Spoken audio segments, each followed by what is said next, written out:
So let's look at Dogecoin right now. The weekly time frame, nothing has really changed. The weekly time frame does look good to me. I would like to see the weekly chart get all the way oversold before getting the bounce, which I guess you haven't gotten the bounce yet. So the 3-day time frame looks good to me. It looks a little bit better than Bitcoin actually, and I would like to see the 3-day time frame continue up here and take out this high at 23 cents. But that is our target for the smaller time frames, is that 23 cent level if you can break 17 cents on Dogecoin.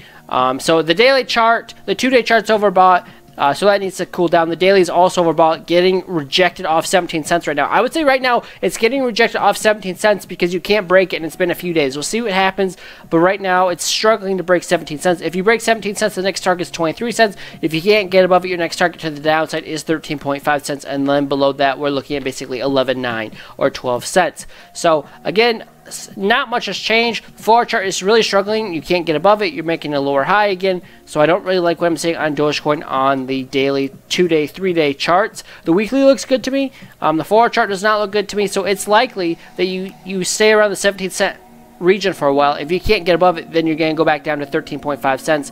I like to see the fact you're above the 200-day moving average, but I would say it's more likely than not that we get rejected off 17 cents if Bitcoin gets a correction to the downside. So I don't love what I'm seeing on Dogecoin, but I still like the macro time frames, like the weekly chart. The weekly chart to me on Dogecoin looks really good to me, and that the weekly chart says that we could get as high as 30 cents probably in the next 1 to 2 months. So that's what I'm looking at for longer term, short term price action.